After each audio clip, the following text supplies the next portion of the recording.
negligible. And Dan, I mean, if you really think like I know a little bit about audio, what he had to work with, and what he did is pretty damn amazing. It's amazing. And so when Al heard the first songs off those tapes, which is in this Trust doc you can watch, you can hear the playback, he was fucking stoked because he's like, holy shit. And I will say this, not to be these dudes, but like the restoration part of those tapes, we took those from him before he even had a deal. Because what we said was like, look, we're in this all together. We're all part of this. What we want to do is save these tapes. So give me the tapes at least. I'll have my guy try to clean them up. We'll spend the money ourselves to digitize them, clean them up. For nothing else. For nothing else, just so it's safe and preserved, and we have that for you.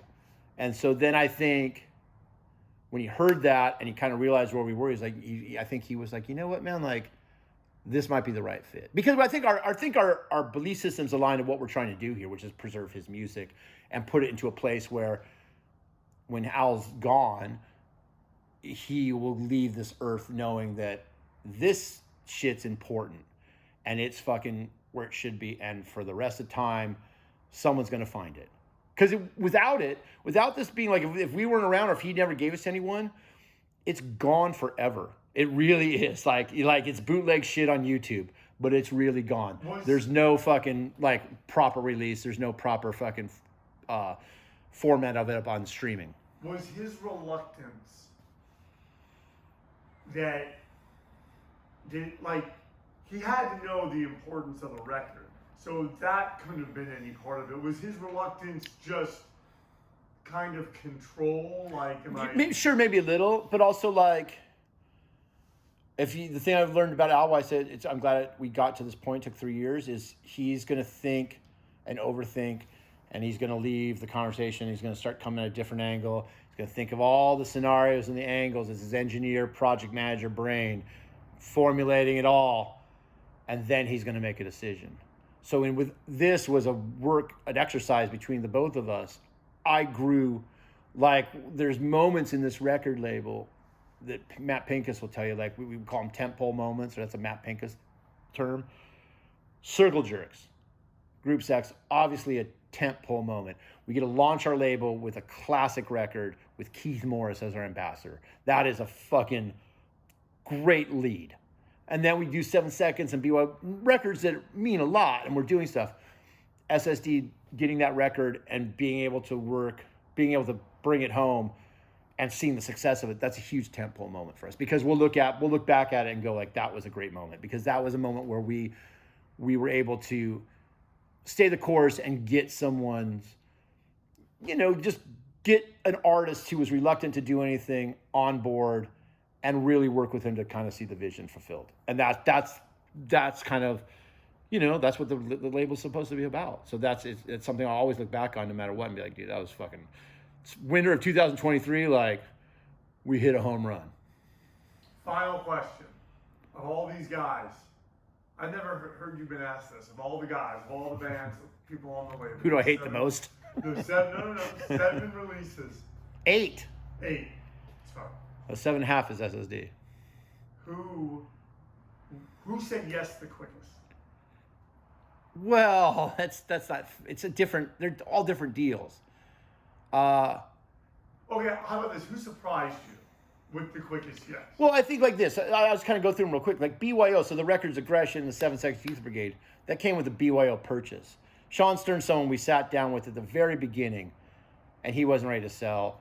And then we went through a couple years, and then he and Mark Stern were able to kind of agree. So that Circle Jerks, I mean, like DFL was the quickest, because DFL is friends with Greg Hedson, and Greg Hedson goes, "Do you guys want to do DFL?" And I was like, "Yeah, okay," because it's Ad Rock was the bass player, and Mario C produced it. One of the first Grand Royale releases. There's a real story there. It's interesting, and these guys, Monty and Tom, are old school LA punkers from back in the Germs days, and it just took them 14 years to make a band that's, like. Well, I thought it was interesting the way you crossed it over with Ione Sky. Yeah, because she's part of it. I mean, that whole time for all of us in music, yeah, and then in movies. But that's the story. Yeah, that's what you kind of learn with this. Is like when you get a record like DFL, like what do you do with it? And you start digging. You're like, because you realize pretty quickly, like Horowitz is out. Like, he's not in a dickish way, but just like, you know, like to him, it's like ice. Nothing against ice, Evan. But he's just like, yeah, it was fun. We did it. I did it for like a couple days. Like, made this record. We had a blast. But like, I don't have time. I got these kids. I got Kathleen. Like, I'm good. Yeah. You got my blessing, but I'm good. You start digging, trying to find the story, and that was where we kind of came to it. Was that band really came together because at the time Ione Skye was dating Adam, and she's childhood friends with Monty from DFL, and she kind of is the glue that brings these people together. And then they do this fun band that's kind of a, you know, almost like a fucking hipster band in East LA. It's like fucking, they're playing parties at G-Song with fucking Christian Asoy and Anthony Kiedis and Winona Ryder in the audience playing hardcore. Like, you know. But like, well, you know what we were doing at the same time? We were at the fucking showcase playing hardcore. But like at the nothing against DFL. I love them. But at the time though, that's all kind of coalesces around, like, for instance, a movie like Say Anything, which for all of us was this, like, I mean, you know, that's a fairly important film. Iconic movie, especially our generation. And I'm just saying, like, that's when I look at that record, that's like what I think of. Like, I think of. Yeah, I mean, I just think it's all kind of, you just kind of realize, like, art and art. You don't realize that how people all kind of cross and stuff. And even that DFL record, that logo is a guy named Todd James, famous artist in New York, graffiti artist. He fucking drew that logo. That's for the art, for like those type of dudes, that's a fucking big get. So there's just this cool shit that gets sprinkled in to anything we're doing. And I think that's what I've kind of learned is, like, obviously I grew up, my bands, like, if you told me the bands on my label who I worship the most, it would be Youth Brigade and 7 Seconds. Because when I was a teenager, those are the shows I went to. I fucking love Sound and Fury.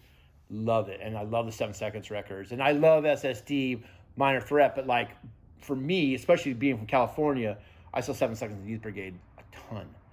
You know, so that BYO label for me was like, fuck, we got it. But then you do other shit. You get like DFL and you find out that's a great story. That's a surprise. It's part of it's part of the puzzle. Shit is coming out this year. Like I said, I won't go into some surprises, but there'll be a couple things people go, oh, okay. But I've fucking flushed it out. I've researched it. I'm like, this is going to be cool. People are going to realize, like, oh shit, we slept on this. This is cool. You know. And you have a label that gets to tell those stories. Yeah, and that's the whole point of the label, is to tell the stories.